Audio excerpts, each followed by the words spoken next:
जय हिंद, वंदे मातरम। स्वागत है आप सभी साथियों का गेंजे लर्निंग गुरुजी प्लेटफॉर्म में। तो हम लोग बिहार टीचर एग्जाम से रिलेटेड डेली हम लोग यहाँ पे प्रैक्टिस मोस्ट इम्पॉर्टेंट प्रश्नों को कर रहे हैं। आज की जो प्रैक्टिस सेट रखी गई है, प्रैक्टिस सेट 4 है।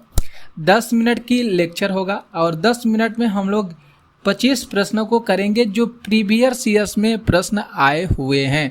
जो भी बीपीएससी कंडक्ट एग्जाम कराया है उसके अकॉर्डिंग जो प्रश्न पूछे गए हैं वो आज की क्लास में हम लोग करेंगे। तो इस समय केवल आप लोगों के लिए प्रीवियस ईयर के प्रश्न और जो महत्वपूर्ण टॉपिक है उस चीज़ को कवर करना है, जो है बिहार टीचर एग्जाम को क्वालिफाई करने के लिए। ठीक है, तो मैं उसी से संबंधित यहाँ पे डेली प्रैक्टिस सेट ला रहे हैं। आप लोग इस वीडियो को जरूर देखिएगा, लाइक कीजिएगा और शेयर जरूर कर दीजिएगा। ठीक है, तो फर्स्ट प्रश्न देखते हैं। यहाँ पे जो फर्स्ट प्रश्न है कि ऋग्वेद में तत्क्षण यहाँ पे दिया गया है, तत्क्षण किसे कहते हैं? ऋग्वेद में तत्क्षण किसे कहा जाता है?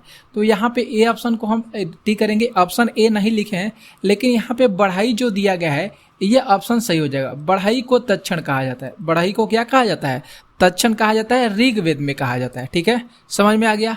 आगे बढ़ेंगे प्रश्न 2 नंबर पे, क्योंकि 10 मिनट की वीडियो है और 10 मिनट में हम लोग को 25 प्रश्न कवर करना है। ठीक है, यहाँ पे प्रश्न 2 है कि कृषि रिपोर्ट 2017 के मुताबिक भारत विश्व में उत्पादन का दूसरा बड़ा देश था। सुंदर सा प्रश्न है। तो ये कपास का सबसे बड़ा उत्पादन देश था 2017 के मुताबिक। कौन सा देश?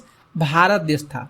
और उस समय बात करेंगे कौन कौन सा ऐसा राज्य था भारत का जो सबसे ज़्यादा कपास का उत्पादन करता था। तो आप लोग जरूर ध्यान में रखिएगा। आंध्र प्रदेश हो जाएगा, गुजरात, इसके बाद एमपी हो जाएगा, मध्य प्रदेश, ठीक है, कर्नाटक हो जाएगा। तो ये सारे जो राज्य हैं ये कपास के सर्वाधिक उत्पादन करते थे। ठीक है, ऑप्शन यहाँ पे जो कपास है ये सही हो जाएगा। प्रश्न बढ़ेंगे तीसरे नंबर पर। देखिए कितना मोस्ट इंपॉर्टेंट प्रश्न है एग्जाम के पॉइंट ऑफ व्यू के लिए।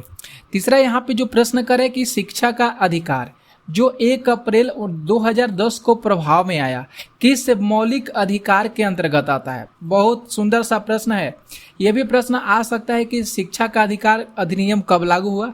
1 अप्रैल 2010 को यह प्रभाव में आया था, आरटीई। ये को किस मौलिक अधिकार के अंतर्गत आता है? तो ये मौलिक अधिकार जो हो जाएगा स्वतंत्रता का अधिकार। वह कौन सा अधिकार हो जाएगा? स्वतंत्रता का अधिकार। तो ध्यान में रखिएगा, शिक्षा का अधिकार जो हो जाएगा ये स्वतंत्रता के अधिकार के अधिनियम के अंतर्गत आता है। ओके, समझ गए। प्रश्न बढ़ेंगे चौथा नंबर पे। यहाँ पे जो चौथा प्रश्न है, निम्नलिखित में से कौन सा विकल्प वैश्वीकरण को इंगित करता है? वैश्वीकरण को इंगित करता है कौन सा विकल्प इसमें से इंगित करता है? तो यहाँ पे देखेंगे तो ऑप्शन यहाँ पे जो डी है, मतलब कह सकते हैं उपयुक्त में से एक से अधिक। देश के मध्य तीव्र आर्थिक एकीकरण, सांस्कृतिक एकीकरण और देशों के मध्य पृथककरण। तो यहाँ पे ऑप्शन जो देखेंगे ये वाला सही हो रहा है, उपयुक्त में से एक से अधिक। 5 ऑप्शन है, बहुत इंपॉर्टेंट प्रश्न है। इसी में बहुत सारे शिक्षकगण मित्र साथी जो एग्जाम की तैयारी कर रहे हैं बहुत ज़्यादा कन्फ्यूजन हो जाते हैं। तो कन्फ्यूजन होने की कोई ज़रूरत नहीं है। 5 प्रश्न है कि मौर्यकालीन काकड़ी, यहाँ पे एक शब्द दिया गया है काकड़ी, ये जो है किस धातु के बने सिक्के थे? ये किस धातु के बने सिक्के थे? तो तांबा के बने सिक्के थे। किस धातु के बने सिक्के थे काकड़ी? ये तांबा के बने सिक्के थे। ठीक है, आप लोग से निवेदन है दोस्तों कि आप लोग इस वीडियो को जितना हो सकेगा आप लोगों के पास जो भी ग्रुप होंगे उस ग्रुप में इस वीडियो को शेयर कर दीजिएगा। ठीक है, प्रश्न यहाँ पे देखेंगे 6 नंबर, किसानों के हित के लिए संस्थागत सुधार क्या था? किसानों के हित के लिए संस्थागत सुधार क्या था? तो भूमि सुधार, ग्रामीण बैंकों का निर्माण, किसान क्रेडिट कार्ड स्कीम, उपयुक्त में से एक से अधिक। तो डी ऑप्शन हम लोग यहाँ पे सही करेंगे, उपयुक्त में से एक से अधिक। किसानों के हित के संस्थागत सुधार क्या था? उपयुक्त में से एक से अधिक ऑप्शन को क्या करेंगे? टिक करेंगे। भूमि सुधार, इसके बाद ग्रामीण बैंकों का निर्माण, किसान क्रेडिट कार्ड स्कीम। प्रश्न आएंगे 7 पे। 7 प्रश्न है कि किस संशोधन अधिनियम द्वारा संविधान में मौलिक कर्तव्य 1976 में जोड़े गए? मौलिक कर्तव्य जो है 1976 में जोड़ेंगे किस संशोधन अधिनियम के द्वारा?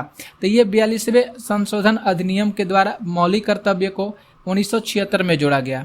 42वें संविधान संशोधन के द्वारा मौलिक कर्तव्य को यहाँ पे 1976 में जोड़ा गया। समझ में आ गया?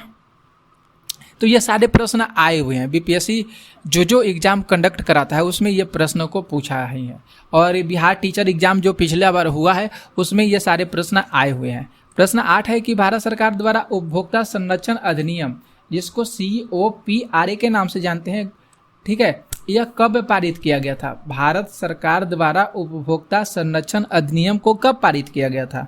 तो इसे 1986 में पारित किया गया था। कब पारित किया गया था? तो 1986 में पारित किया गया था। यहाँ पे आगे बढ़ेंगे प्रश्न 9 पे कि विश्व का पहला गणतंत्र वैशाली में किसके द्वारा स्थापित किया गया? तो ये स्थापित किया गया था, देखेंगे, मौर्य, नंद, गुप्त और उपरोक्त में से एक से अधिक। तो हम लोग इसको सही करेंगे, उपरोक्त में से एक से अधिक, ठीक है। आगे बढ़ेंगे प्रश्न 10 पे। 10 जो प्रश्न है कि झारखंड का कोडरमा, झारखंड का एक जिला है कोडरमा, यहाँ पे किस खनिज का सबसे प्रमुख उत्पादक है? सब कोडरमा कौन सा खनिज का सबसे प्रमुख उत्पादक जिला माना जाता है झारखंड का? तो यहाँ पे हम लोग ऑप्शन नंबर बी यहाँ पे सही करेंगे। बी तो नहीं होगा, अभ्रक हो जाएगा, ये सही होगा। कोडरमा में सबसे ज़्यादा खनिज जो उत्पादक करता है वह अभ्रक करता है, कोडरमा, ठीक है।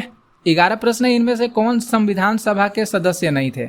संविधान सभा के सदस्य नहीं थे, यहाँ पे देखेंगे तो शरद चंद्र बोस, सरोजिनी नायडू, मौलाना अब्दुल कलाम आजाद, उपरोक्त में से एक से अधिक। यहाँ पे ये ऑप्शन सही हो रहा है, उपरोक्त में से एक से अधिक, ठीक है। 12 प्रश्न है, यहाँ पे करें कि भारत में राष्ट्रीय उपभोक्ता दिवस कब मनाया जाता है? सुंदर सा प्रश्न है। भारत में राष्ट्रीय उपभोक्ता दिवस 24 दिसंबर को मनाया जाता है। कब मनाया जाता है उपभोक्ता दिवस भारत में? तो 24 दिसंबर को उपभोक्ता दिवस मनाया जाता है। आगे देखिए प्रश्न 13 है, कौटिल्य का अर्थशास्त्र कौटिल्य का अर्थशास्त्र कितने अधिकरणों में विभाजित है? तो ये जो विभाजित है देखेंगे, उपयुक्त में से एक से अधिक, 11, 12, 14। यहाँ पे जो ये ऑप्शन सही हो रहा है, ये सही हो रहा है, उपयुक्त में से एक से अधिक। 14 प्रश्न है कि भारत का एकमात्र उद्योग जो आत्मनिर्भर एवं मूल्य श्रृंखला में पूर्ण होता है वह कौन सा हो जाएगा? वह कौन सा उद्योग हो जाएगा जो आत्मनिर्भर और मूल्य श्रृंखला में पूर्ण होता है? वह कौन सा उद्योग है भारत का? तो वह वस्त्र उद्योग है। वह कौन सा उद्योग है? तो वह वस्त्र उद्योग है दोस्तों। आगे देखेंगे प्रश्न 15 है कि धन विधेयक के बारे में निम्नलिखित में से कौन सा कथन असत्य है, गलत पूछा गया है? धन विधेयक के बारे में, किसके बारे में? तो धन विधेयक के बारे में गलत पूछा गया है दोस्तों। क्या पूछा गया है? तो ये गलत पूछा गया है। तो यहाँ पे अगर हम लोग देखेंगे, बात करेंगे, यह वित्तीय मामलों से संबंधित है। यह केवल लोकसभा में प्रस्तावित होता है, यह केवल राज्यसभा में प्रस्तावित होता है। इसकी प्रकृति पर सभापति द्वारा प्रमाण की आवश्यकता होती है। तो देखने के उपरांत अगर हम लोग देखेंगे इस प्रश्न को, तो यहाँ पे उपयुक्त में से कोई नहीं, यहाँ पे नॉन ऑफ दीज कर लीजिएगा, मतलब इनमें से कोई नहीं। ऑप्शन जो हो जाएगा इनमें से कोई नहीं, ये विकल्प जो है ये सही हो रहा है, ठीक है। इसमें से कोई भी ऑप्शन जो दिया गया है ये सही नहीं हो रहा है। प्रश्न आएंगे 16 पे। 16 प्रश्न है कि अनुचित व्यापार प्रथाओं और शोषण के विरुद्ध उपभोक्ता के पास कौन सा अपना अधिकार होता है? तो वह अधिकार होता है, देखेंगे तो संवैधानिक उपचारों का अधिकार, सूचना का अधिकार, शोषण के विरुद्ध अधिकार। यहाँ पे इनमें से कोई नहीं कर लीजिएगा। यहाँ पे जो ऑप्शन हो रहा है ये वाला सबसे लास्ट वाला, ये सही हो रहा है, उपयुक्त में से कोई नहीं। 17 प्रश्न है, इल्तुतमिश ने बिहार में अपना प्रथम सूबेदार किसे नियुक्त किया था? इल्तुतमिश जो था इल्तुतमिश ने बिहार में अपना प्रथम सूबेदार किसे नियुक्त किया गया था? एच नसरुद्दीन महमूद अल मर्दन। तो यहाँ पे हम लोग इस ऑप्शन को टिक करेंगे। इसमें से कोई भी ऑप्शन जो है नहीं दिया गया है, गलत दिया गया है। ये जो है इल्तुतमिश ने बिहार में प्रथम सूबेदार किसे नियुक्त किया गया था, इसमें से कोई भी ऑप्शन सही नहीं दिया गया, ठीक है। 18 प्रश्न है कि खरीफ फसल का एक उदाहरण बताना है। तो सीधा सीधी बात है, खरीफ फसल कौन सा हो जाएगा? मक्का हो जाएगा। खरीफ फसल मक्का हो जाएगा। गेहूं मटर रबी फसल है। गेहूं मटर कौन सा फसल हो जाएगा? तो रबी फसल हो जाएगा। प्रश्न आएंगे 19 पे। 19 नंबर प्रश्न है कि भारत का सर्वोच्च न्यायालय अस्तित्व में कब आया था? तो भारत का जो सर्वोच्च न्यायालय है अस्तित्व में यहाँ पे देखेंगे तो ये ऑप्शन गलत है, ये ऑप्शन गलत है, ये ऑप्शन गलत है, यहाँ पर गलत है। यहाँ पे ये ऑप्शन को हम लोग टिक करेंगे। यहाँ से ये गलत हो रहा है क्योंकि आप लोग याद करिएगा जो भारत का सर्वोच्च न्यायालय है ये 26 जनवरी 1950 को अस्तित्व में आया था। 26 जनवरी 1950 को अस्तित्व में आया था भारत का सर्वोच्च न्यायालय। ऑप्शन नहीं दिया गया है।